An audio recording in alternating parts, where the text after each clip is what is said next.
right, guys. Welcome tonight. I'm glad y'all are on the call, or it's not really a call, it's a Zoom. I'm excited about introducing my friend Brad to y'all. Brad can truly change your business. I'm really excited. Excuse me. We learned about Brad in Hawaii. We got to meet him there, and then we took Brad to Galveston for our retreat this weekend, or the weekend ago, and so now we are ready to share Brad with you guys so it can revolutionize your business as well. Okay, so basically Brad is going to help you get in alignment for success, and there's many different ways you can get in alignment. I put this little thing on there. I don't know if y'all can see it all at once, but it says, here's your problem. You're out of alignment, with a little Pez dispenser. So you can be out of alignment with a lot of things in your life, personally, which could cause your business to maybe be stumbling. If you're out of alignment, say, with your health, and your health is not very good, but you're selling health and wellness products, that could stop your business. If just different things like that. I'm not going to go any further into different alignment issues that you could possibly have that maybe kind of flow into your business and then could be stopping your business. So think about that as we talk about Brad. So yes, boundaries is spelled wrong. I'm a horrible speller, and that's something I would do, but I actually didn't do that. I borrowed this from somebody else. So there you go. All right, you're going to want paper. So I'm going to give you like 2 seconds to grab some paper if you don't have it. You're definitely going to want to write these down so you can look back at them later. It is recorded, so you can go back and listen to it again later, but you never know. Sometimes Jamie messes up. It's all her fault. Anyway, so be sure and get some paper and write these down. Okay, so Brad, the first one is boundaries. And I'll talk about each title each time. If you want to just write boundaries, then you can write underneath boundaries, and then I'll tell you the R, and we'll go later. So you probably don't want to write all these titles down now, so you'll have room underneath each one to make some notes, if that makes sense. All right, so here's boundaries. Routines and rituals is the R. Accountability and deadlines. All right, so let's first talk about boundaries. Are you in alignment? All right, there are a few things that you can have boundaries with in your life, in your business. Boundaries with people would be number one. There are two types of boundaries with people. You know, there are two types of people, two types of people, either the toxic people or the happy people. You know that a toxic person in your life is going to bring you down. A constantly negative person, eventually your mind's going to take that negative stance that they have. If they continue to tell you that so-and-so is bad and so-and-so is horrible and so-and-so did this and so-and-so did that, you're eventually going to start thinking bad of whoever they are talking about. It doesn't matter how many times that it happens. If you're around a toxic person, it really starts to get into your brain and get into your heart. So I would say we're not going to completely cut these toxic people out of our lives, but spending as least amount of time with them as possible is so important. And to not let them get you down. So if you're in a chat with several people and one of them is constantly negative, then get out of that chat, nicely, or mute that chat so that you're not always seeing this negative. I know when we originally had some back office issues, we heard so many negative things, and I tried to get out of those conversations as much as possible, because the more negative you hear, the more negative your brain becomes. Obviously, you want to surround yourself with happy people, the people that, glasses half full. A lot of these toxic people could be jealous or feel threatened, maybe of you or your growth, or hey, some people sadly are just waiting for you to fail. Oh, she started it, or he started a business. I'm going to get the popcorn and watch, and eventually they'll stop posting because it's a fake company. We've heard all those things, and sadly people are sitting around waiting for you to fail. And it's just sad, but there's just people in life that will never be happy no matter what. All right. The word no, you have got to learn if you haven't learned it already. You've got to be able to say no to things and set limits in your life, in your business. If you're not setting limits, then people are going to run all over you. And it doesn't matter whether you're doing 10 really good things. If they're bothering your family life or your business, or they're coming in between you and God or things like that, then you need to say no. I mean, it doesn't matter if you're feeding the hungry and you're getting coats to the cold people, and you are doing all these fabulous things for other people. If you're not there for your family, then that's not right. You are out of alignment. So you need to set limits on what you can and what you can't do in a day, in a week, in a month. And that same thing goes for your kids. Don't let them run you ragged. You know, I left my son just told me at 9:00 he's got math homework.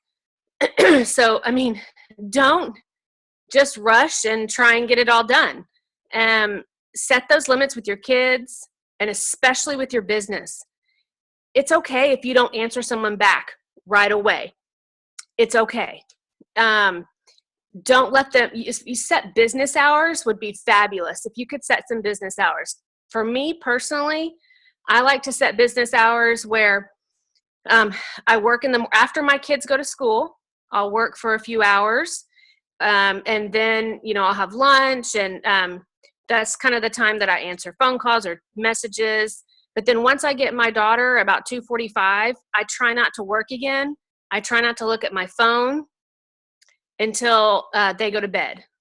So, I mean, they come home, we do the home stuff, the homework, the dance, the football, you know, all those fun things. And then once they go to bed, which is around 8:30 or 9, then I work again. But you got to remember your husband or your wife. Don't forget about them. So if it's like tonight, my husband went back up to the school to grade some papers tonight, so he's working. But if my husband, you know, were here, and he knows that every Sunday night I do a Zoom, and every Thursday night I do a Zoom.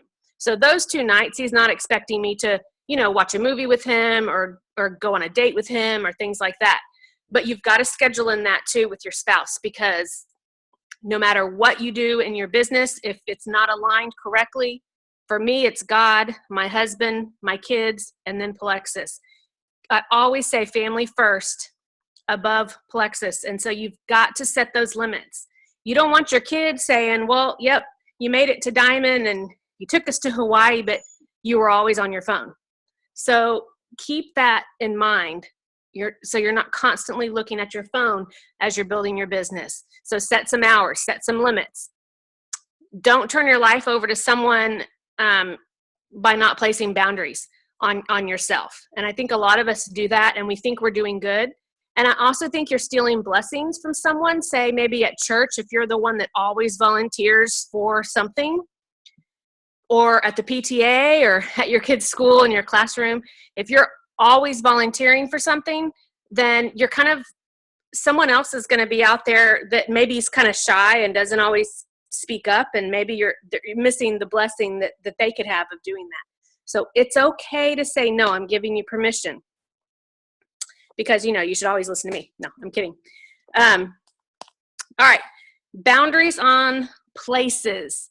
So do you have a designated workspace in your home to work Plexus? Now, if you have a job outside of Plexus and you are working a full-time job, then you go to work and you work full-time, and you come home and you're doing family stuff, spouse stuff, but you've got to figure out a little spot to work your business sometime during the day. Now, if you have a phone, you can work it anywhere. Now, I put that not in your bed thing.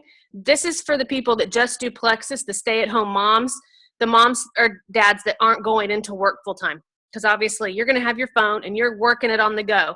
You're working at lunch break, or, you know, different times during the day. But if you're a stay-at-home mom, I would encourage you not to do it in bed. That sounds bad. Not to work your business in bed, but to get out, actually get dressed every day. Every day. Get dressed, brush your hair, actually maybe have a desk or the side of your kitchen table, or maybe you work up on an island like Jamie does in her kitchen, then that's your space. So set some working hours and have a space. All right. And then boundaries on promises. If you make a promise, keep it. If you tell someone you're going to call them back, call them back. You can set alarms on your phone, whatever you need to do to help you remember your promises that you make. And going back to learning to say no, don't let this little 3-letter word here, ego, get in the way of you saying no. If you're saying yes, yes, yes, I can do that. Sure, I can do that, because your ego, because you think you're the only one that can do it that well, things like that. So don't let that get in the way either. All right. So I'm not going to have y'all speak right now, but think of 3 boundaries that you know that you need to make in your life. And I would write them down later tonight. Think about 3 boundaries that you really, really need in your life. And this doesn't necessarily have to be plexus related, because if you're setting boundaries in your life, it'll automatically help your business and maybe your marriage. Okay, routines and rituals. So this is your next R for B.R.A.D. The B, boundaries, and now we're to the R for routines and rituals. All right. Stop making decisions you don't have to make, or make decisions the night before or the week before so you don't have to make them in the heat of the moment or in that particular day. For example, I am not a morning person, and so if I had to make decisions first thing in the morning, I would be a hot mess and my kids would probably be crying. So, and I know I would be. So we make decisions the night before, because I'm kind of a night owl. I like to stay up late. And so when the morning comes, my alarm is not my friend. So we make lunches the night before. We get everything completely ready to go the night before. They pick out their clothes. They know what they're going to wear. So when they wake up in the morning, there's no decision. They put it on. They come eat their breakfast. They get their lunch ready. I get up and we're done. No decisions have to be made in the morning. Now, if you're a morning person and not a night person, you can certainly flip-flop that. So I'm also going to make decisions about my business the day before. I'm going to decide the night before what I'm going to do the next day and who I need to call, who I need to follow up with. I'm going to not decide that the day of. Okay. For routines and rituals, those of you, this is more for the stay-at-home mom, get up before your kids in the morning, so you're not just reacting to them all day. But if you can get up and just have some you time, whether or not you decide to do a quiet time and have some time with God, or you just have some quiet time with yourself and you relax and you're awake and you're dressed before them, you can have breakfast ready before they get into the kitchen. Just think about how much smoother your day would be if you got up before your kids and didn't let them be your alarm clock. Now, there's exceptions to absolutely every rule. In other words, if you've got a nursing baby and you're up all night long, that's different. So not talking about that. If you're a homeschooling mom, you're going to have a different type of schedule too. So, you can think about all those things. But if you can get up first and you can set your day up the day before, you're controlling your day instead of the day controlling you. Okay, we're still on the R for routines and rituals. And I would list maybe 3 routines and rituals that you need to set into place. I kind of have a planner, and I actually printed one from the internet because I'm cheap like that. And I just wrote in the hours, from the time I wake up, and I went in hour increments all the way down until the time I go to bed. And each day I kind of listed it out. On Tuesdays and Thursdays, I go to work at my church for a few hours. And so I put that time in there. That's obviously not time I work my business. And so I just made out my whole week's schedule and appointments I have to do. I would also challenge you to don't do Facebook or email first thing in the morning. I would also challenge you not to do Facebook or email the last thing before you go to bed. Anytime you see something that's upsetting or negative right before you go to bed, it really affects your sleep. If you're not getting good sleep, obviously the next day is not going to be a very good day. unless you have Edge, and that can kind of make it better. But think about that. So the first thing when you wake up in the morning shouldn't be your phone to check Facebook or email. I like to put my Bible on top of my phone, and I don't do it as much. So I'm talking to myself too. This is really something I really want to get good at, is talking to God first thing before I'm checking my email to see who's needing me today. So you run your day, you decide how you're going to make it, but I would challenge yourself to not do Facebook, not check your messages. Nobody's going to die of a plexus emergency before you've had your quiet time with God, gotten your kids off to school, or if you're homeschooling, you've gotten them settled in what they're doing, and then check it. All right, and then we're going to talk about a power hour, which is something I would put into your routines and rituals, something that you need to pencil in, and I would challenge you to do 4 power hours a week. All right, talking about a power hour, it's going to be no kids, no distractions, no incoming work, and you can set a timer for 60 minutes. And what you're going to do is only work on income producing activities for a full hour. If you don't have an hour in your day, then do it for 30 minutes. But I would suggest you do 4 power hours a week. So that's where I'm not talking about every day, but look at your calendar or your schedule for each day and see if you can fit 4 hours in a week. And then I would really say your leads should come before your leaders. Your leads should come before your team. My dog and cat are over there having a little fight. It's kind of funny. Anyway, that's a little distracting. But your team is always going to be there asking you questions and sending you messages. But during your power hour, nothing is going to come in between you and you're working your IPA. IPA, income producing activity. IPA. It's where you're going to follow up with people. You're going to check leads. You're going to check Instagram. If you're not doing Instagram, get on Instagram and start branding yourself on Instagram. And if you've not been on Instagram and not done Facebook on Instagram, then get on Instagram and start branding yourself, not as Facebook at first. Brand yourself as something else. Whatever, like mine is, I just started, is Tharp Beach Life, because we both quit our jobs and moved and we live by the ocean. So I do small town by the ocean. That's my little, what's it called? I don't know. The little, what I'm talking about. Yeah, that. See, I'm new to Instagram. And then guess what? People are going to start following you because they think that sounds interesting. I also do Dance Mom because my daughter is into dance and she does competitions and all that. So I'm going to be on Instagram a few months branding myself as these things to get more followers. And then slowly I'll kind of integrate Plexus into there. Okay, so I would suggest that you do that and you can work on that. And then when you come to your power hour, if you've had new leads from Instagram or Facebook or wherever, that's when you can follow up on those. Or you can follow up on people that you've actually talked to out in the real world, which, hey, if you will get out there and open your mouth, I promise people are receptive. It's just, you've just got to share.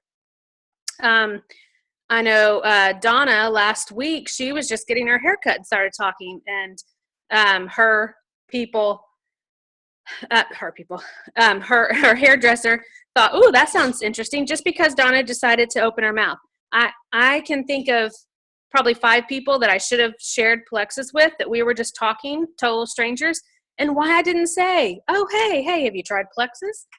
I don't know. So just remember that people need our products even if they don't know they need them. And it's a stranger. You're probably never going to see him again. So you know what? Go for it. And I know you've all seen these sales statistics, but I just want to talk about them again. If y'all look at them, 48% of salespeople never follow up with the prospect. If you never follow up with the prospect, look at that, it's almost half. That's like what our block does. Block's 48% of carbs. 48%, guys. That's half. People never follow up. 25% of salespeople will make a second contact. 12 will do 3 or more, and 10 make more than 3 contacts. But then look at these statistics. Only 2% of sales are made in the first contact. So these people that send you messages, yeah, I'll look at your website. Oh yeah, I don't have time today, but I'll look at it next week. These are these people in these first couple contacts. They're not ready to make that commitment yet. Look down here. 80% are made in the 5th to 12th contact. How many people have you contacted 5 times? I don't mean 5 times in 1 week or 5 times in 1 month. Don't do that because you're going to look like a crazy stalker person. We don't want that. But if we have a special, if you're running a special, I make up specials all the time. I'll send people, if I haven't talked to them about a month and they've told me no, or yeah, I'm looking, I'll just make up a special and send them a message and say, hey, just for the next 3 people, I'm offering a free bio cleanse if you purchase a Slim or something like that. I just kind of make it up. And sometimes I'll look at my cabinet and see if I have an extra bottle or something, and that's what my treat will be. Or I'll put on Facebook, or I'll send specific messages to specific people on the follow-ups. It's amazing what a free something will do. Always think about that. All right, so again, 4 power hours a week will transform your business, but they have to be real power hours. You have to commit to not looking or working on anything. Don't get on Facebook during these power hours because your time will go away. Excuse me. Your routine should be personable to you. Nobody's routine is going to be the same. It needs to be bearable. It needs to be something you enjoy doing. If you don't enjoy doing it, then you're not going to want to do it. It's got to be bearable. It's got to be replicable.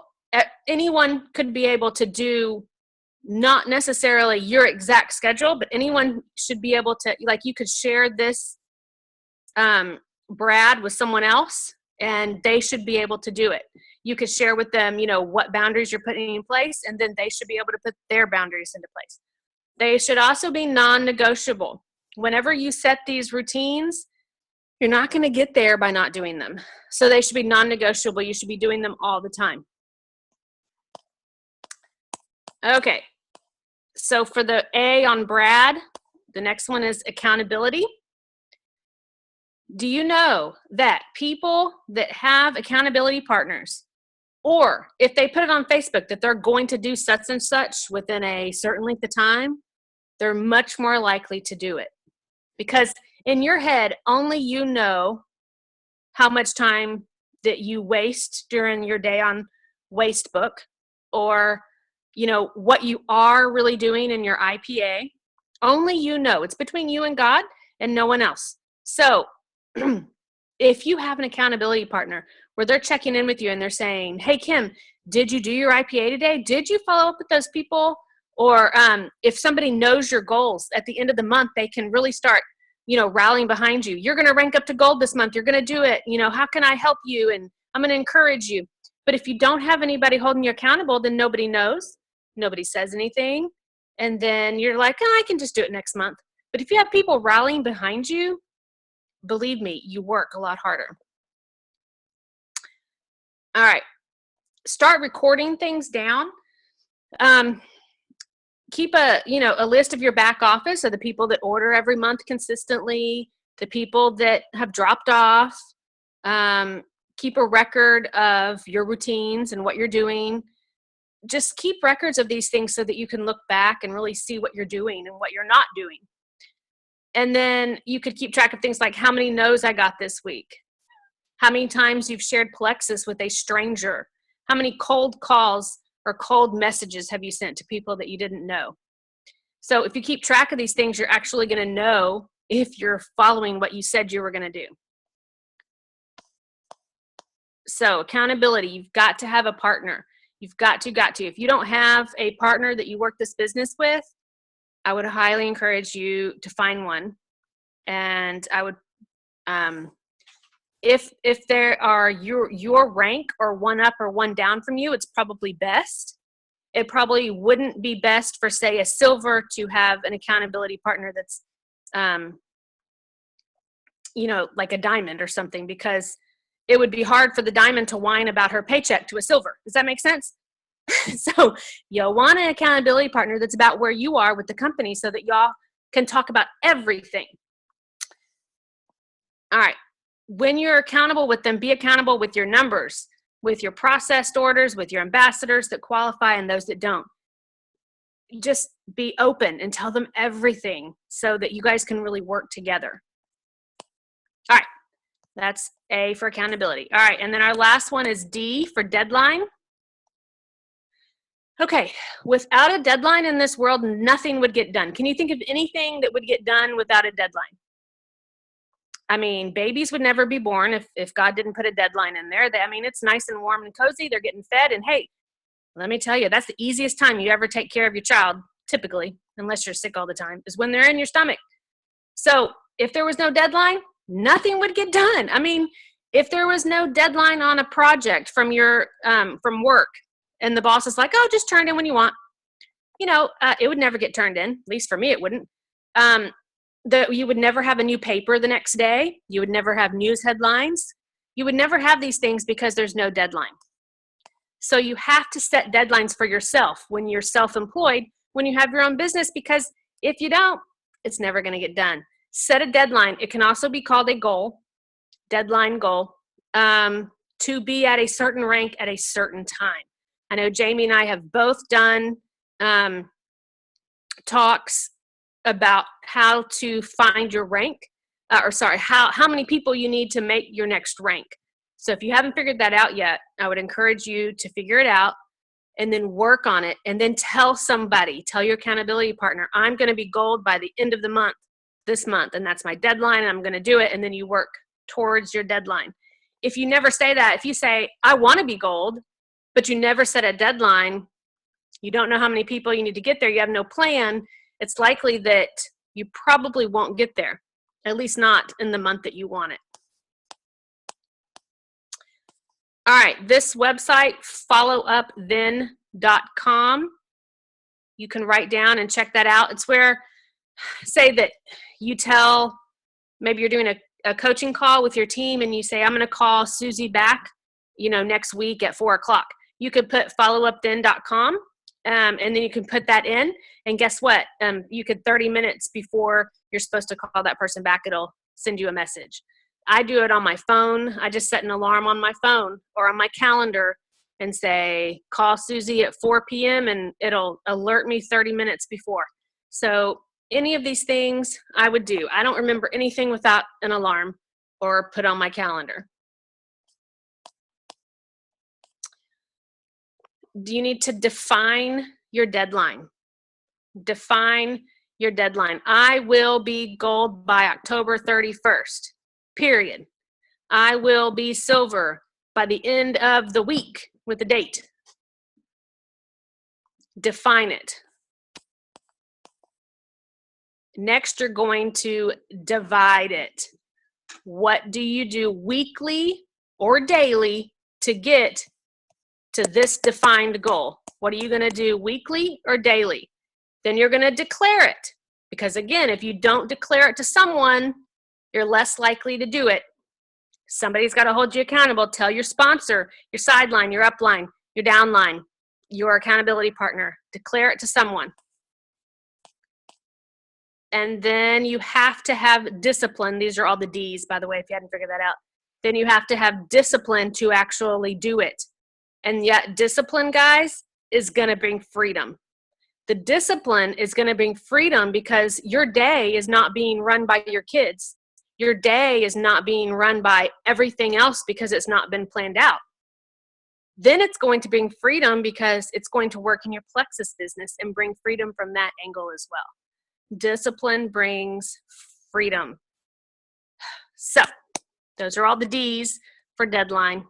Sorry, I'm going to go slow again in case you missed it. Define your deadline.